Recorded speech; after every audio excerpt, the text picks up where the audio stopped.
अस्सलाम वालेकुम रहमतुल्लाहि वबरकातुहू। मेरे दोस्तों, आज आप लोगों को एक वाक़या बताता हूँ, एक डॉक्टर का और एक अनपढ़ औरत की। वो अपने गांव के लिए क्या क्या उपाय लगा के उनका किस तरह इलाज करती है।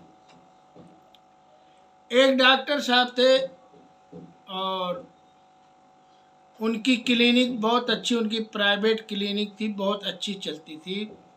वो दिन में अपनी नौकरी करते थे, सरकारी नौकरी करते थे और रात में अपनी क्लिनिक भी चलाते थे। अल्लाह का बहुत बड़ा करम था, अल्लाह की दुआ उनके साथ थी और लोगों की भी दुआ उनके साथ थी, क्योंकि वो अपनी प्राइवेट क्लिनिक में बहुत ज़्यादा मुनाफा नहीं रखते थे और कम से कम लोगों से पैसा लेते थे। लोग बड़े खुश थे और उनकी क्लिनिक बहुत अच्छी चलती थी और उनसे लोगों को शिफा भी बहुत अच्छी मिलती थी। तो ये एक औरत थी, गांव की औरत थी, अनपढ़ थी। जब वो क्लिनिक खोल के बैठते थे, वो आके बिल्कुल पीछे पीछे बैठ जाती थी, बिल्कुल पीछे बैठ के लोगों का इंतज़ार करती थी। और अगर उसके पीछे भी कोई आ जाता था तो वो अपनी जगह उनको दे देती थी, लोग अंदर चले जाते थे और वो डॉक्टर को अपनी बीमारी बताते थे और उस बीमारी को कि वो जो दवाएं होती थी, जब वो मरीज बाहर आता था तो उसके पीछे जाके उनसे पूछती थी कि आपको क्या मरज था और आपको डॉक्टर ने क्या दवाइयाँ लिखी। तो वो उनसे मरज पूछ के वो दवाइयों को एक पर्चे पे लिख लेती थी। ऐसा वो करती रहती थी। एक दिन डॉक्टर साहब डेली उसको देखते थे, तो डेली देखने के बाद और सोचते थे कि ये औरत अंदर नहीं आती और बाहर से चली जाती है। तो डॉक्टर साहब ने एक प्लान बनाया, बोला आज मैं अपना नंबर पीछे से शुरू करूँगा, यानी आगे जो पहले नंबर पे बैठे होंगे उनको बिल्कुल बैक कर दूंगा और बैक साइड से अपना नंबर शुरू करूँगा। तो जब वो डॉक्टर साहब अपनी क्लिनिक पे पहुँचते हैं तो बैक साइड में वही औरत बैठी होती है और कहते हैं बीबी अभी आपका नंबर है, आप अंदर आएँ।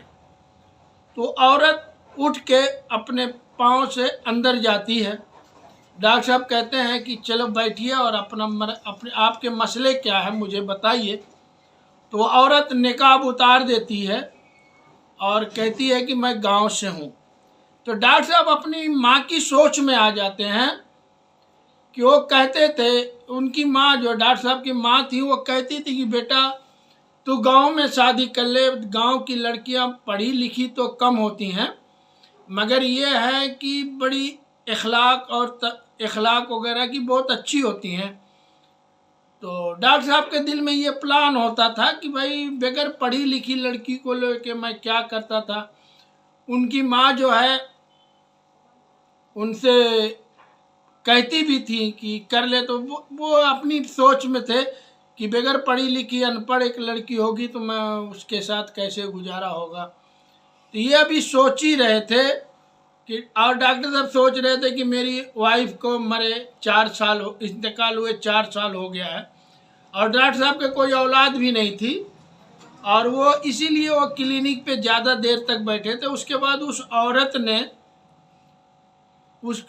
ने कुछ कहा तो डॉक्टर साहब के कानों में जब आवाज़ गई तो अपनी सोच से बाहर आ गए और वो औरत कहने लगी कि मैं अपने गांव से डेली आती हूँ क्योंकि मेरे जो शौहर थे उनका इंतकाल हुए 5-6 साल हो गए हैं और मेरी एक बच्ची भी थी जिसकी हैजा में, यानी हैजा की बीमारी लगी, वो बच्ची का भी इंतकाल हो गया। और मेरे जो शौहर थे वो एक डॉक्टर थे। उसके बाद मेरे गांव में कोई डॉक्टर कोई हकीम नहीं है, तो इसलिए हमारे गांव में लोग बीमारियों की वजह से इंतकाल करते हैं। तो मैं अपने शौहर की जगह पे, मैं पढ़ी लिखी ज़्यादा नहीं हूँ, मैं अपने शौहर के लिए आपकी क्लिनिक पे आती हूँ और बैठ के आपकी सारी बीमारियों की बात सुनती रहती हूँ। आप क्या क्या दवाइयाँ लिखते हैं वो सुन के मैं बाहर मरीजों से पूछ के वो दवाइयों को और बीमारियों का नाम और दवाइयों का नाम अपने दफ्तर में यानी अपनी कॉपी में दर्ज कर लेती हूँ। फिर मैं मेडिकल स्टोर जाके वो दवाइयाँ खरीदती हूँ। खरीदने के बाद मैं अपने गांव जाती हूँ। मैं अपने गांव में जाके उन मरीजों की बीमारियों को देखती हूँ और उनको ऐसे दवाइयाँ तरतीब से देती हूँ। तो आप सोचिए आज के माहौल में भी ऐसे लोग पड़े हुए हैं कि अपने खर्च पे लोगों की हेल्प करते हैं और लोगों की मदद करते हैं। उसके बाद वो औरत वहाँ से चली जाती है।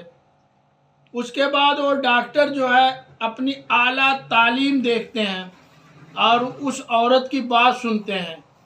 तो उनकी आला तालीम उस औरत की बात पे बहुत कम नज़र आती है। उसके बाद वो बहुत कोशिश करते हैं डॉक्टर साहब, मगर वो औरत फिर उनसे दोबारा मिलती नहीं है। तो सोचिए आज के माहौल में ऐसे लोग भी पड़े हुए हैं कि जो इंसानों के लिए अपना सब कुछ कुर्बान करने के लिए तैयार हैं, मगर आज के मुआशरे में हम अपने बारे में सोच ही नहीं सकते। यानी अपने बारे में तो ज़्यादा सोचते हैं तो दूसरे के बारे में, यानी आज के मुआशरे में अगर देखा जाए तो इंसानियत बहुत कम बची हुई है। तो इसलिए मेरे दोस्तों, मेरे भाइयों, अगर आपकी वजह से किसी का फ़ायदा हो जाए, किसी का मर्ज ठीक हो जाए, तो अल्लाह इसमें बहुत खुश होता है। हमारे नबी करीम सल्लल्लाहु अलैहि वसल्लम का फरमान है कि एक दूसरे की मदद किया करो, और उसमें ये नहीं देखो कि ये अनपढ़ है या ये हिंदू है या ये मुसलमान है या ये सिख है या ये ईसाई है। इसलिए मेरे दोस्तों, मेरे भाइयों, आप लोगों से मैं रिक्वेस्ट करता हूँ कि एक दूसरे की मदद किया करें।